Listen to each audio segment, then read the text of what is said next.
Assalamualaikum warahmatullahi wabarakatuh. Sahabat beriman, harta tahta wanita. Ketiga hal ini selalu dikait-kaitkan sebagai tantangan bagi para pria di luar sana. Bahkan dianggap sebagai kelemahan kaum pria. Tapi, pernahkah kamu berpikir apa saja yang menjadi godaan bagi kaum Hawa? Ternyata Rasulullah sudah pernah membagikan rahasia ini. Penasaran?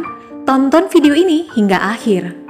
Namun sebelum lanjut, sudikah kiranya untuk klik tombol like-nya terlebih dahulu sebagai bentuk dukungan untuk channel kecil kami sehingga menjadi besar manfaatnya untuk orang banyak dan semoga dilancarkan rezekinya. Amin ya Rabbal Alamin. Terima kasih. Dari dulu hingga kini, sepertinya wanita selalu terpenjara dalam sikap diskriminasi orang-orang di sekitarnya. Di masa jahiliyah misalnya, wanita benar-benar dipandang sebelah mata. Tidak dianggap, bahkan hanya sebagai babu atau pemuas nafsu pria-pria bejat yang tergoda dengannya.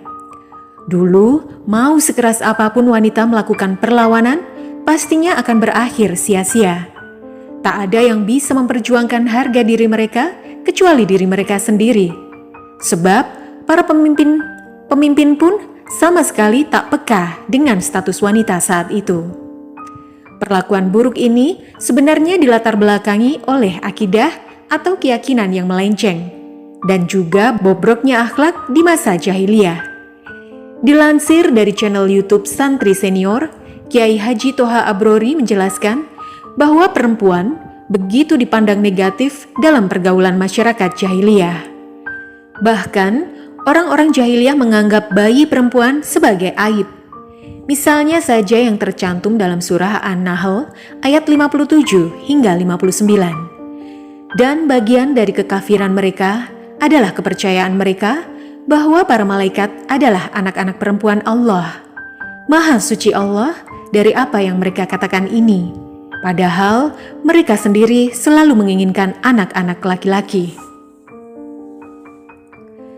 Dalam ayat tersebut, Kiai Toha memberikan gambaran bahwa orang-orang Arab pada masa jahiliyah percaya bahwa Allah mempunyai anak perempuan.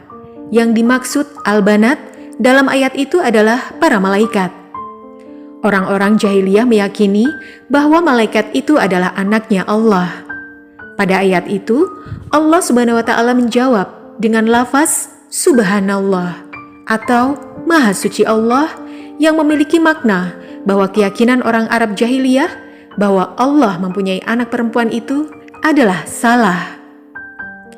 Sementara orang Arab jahiliyah tidak menyukai anak perempuan. Di tengah huru-hara tersebut, Rasulullah SAW pun hadir dan membela kaum-kaum tertindas, mengeluarkan mereka dari lubang gelap dan kembali mengangkat derajat mereka yang lemah, termasuk para perempuan. Hal ini diketahui dari ayat-ayat dan hadis yang dinyatakan tentang persamaan derajat antara perempuan dan laki-laki. Contohnya pada surah An-Nisa ayat 124. Barang siapa mengerjakan amal-amal soleh, baik laki-laki maupun wanita, sedang ia orang yang beriman, maka mereka itu masuk ke dalam surga, dan mereka tidak dianiaya walau sedikit pun. Berdasarkan ayat tersebut, kita bisa menyimpulkan bahwa Islam sebenarnya telah mengangkat derajat perempuan dan sejajar dengan laki-laki. Dalam surah Al-Hujurat ayat 13 juga dijelaskan, "Hai manusia, sesungguhnya kami menciptakan kamu dari seorang laki-laki dan seorang perempuan dan menjadikan kamu berbangsa-bangsa dan bersuku-suku supaya kamu saling kenal mengenal. Sesungguhnya orang yang paling mulia di antara kamu di sisi Allah ialah orang yang paling bertakwa di antara kamu. Sesungguhnya Allah Maha Mengetahui lagi Maha Mengenal." Namun meski Rasulullah SAW sudah berjuang memperbaiki kualitas hidup wanita dalam Islam, sisi jahiliyah itu kembali muncul. Wanita harus tetap diwanti-wanti karena beberapa alasan seperti yang dijelaskan oleh Abdullah bin Umar dalam sebuah hadis. "Wahai kaum wanita, bersedekahlah kamu dan perbanyaklah istighfar, karena aku melihat banyak di antara kalian adalah penghuni neraka." Lantas, seorang wanita yang pintar di antara mereka bertanya, "Wahai Rasulullah, kenapa kaum wanita banyak menjadi penghuni neraka?" Rasulullah Shallallahu Alaihi Wasallam menjawab, "Kalian banyak mengutuk dan mengingkari pemberian nikmat dari suami. Aku tidak melihat kaum yang kurang akal dan agama itu lebih banyak dari yang lebih memiliki akal, kecuali dari golongan kalian." Wanita itu bertanya lagi, "Wahai Rasulullah, apakah maksud kekurangan akal dan agama itu?" Rasulullah Shallallahu Alaihi Wasallam menjawab, "Maksud kekurangan akal ialah persaksian dua orang wanita sama dengan persaksian seorang lelaki. Inilah yang dikatakan kekurangan akal. Begitu juga kaum wanita tidak beribadah kalau malam-malam, juga akan berbuka pada bulan Ramadan karena sebab haid. Inilah yang dikatakan kekurangan agama." Hadis riwayat Bukhari. Sekilas jika mendengarkan hadis tersebut, kesannya perempuan menjadi sosok yang lemah. Padahal sebenarnya tidak demikian.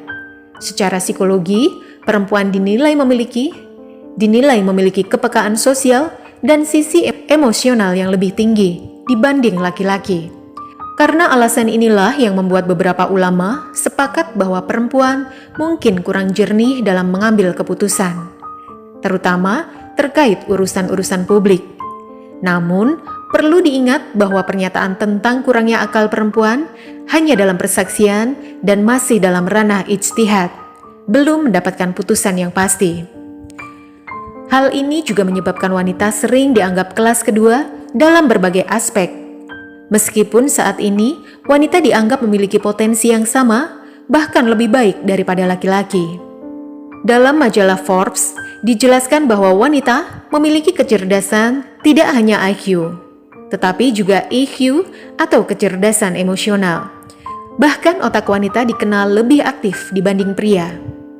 Dalam beberapa penelitian neurologi, penelitian ini menemukan bahwa otak wanita memiliki aktivitas lebih tinggi di bagian wilayah otak yang berhubungan dengan pengambilan keputusan, fokus, dan kontrol impuls. Hal ini dapat menjelaskan mengapa wanita memiliki intuisi yang lebih kuat, empati yang lebih besar, dan kendali diri yang lebih baik dibandingkan pria. Jadi kemampuan ini seharusnya tidak menjadi hambatan bagi wanita untuk berkarya dalam kepemimpinan. Buktinya, ada beberapa tokoh perempuan terkenal seperti Jacinda Ardern, yaitu Perdana Menteri Selandia Baru, Kamala Harris, Wakil Presiden Amerika Serikat, dan Sayyidah Khadijah telah membuktikan bahwa wanita dapat sukses dalam berbagai peran, termasuk sebagai pemimpin dan memanfaatkan kecerdasan emosional mereka secara bijak di dalam pekerjaannya. Sahabat beriman, apa kelemahan wanita menurutmu? Wallahu a'lam bishawab. Wassalamualaikum warahmatullahi wabarakatuh.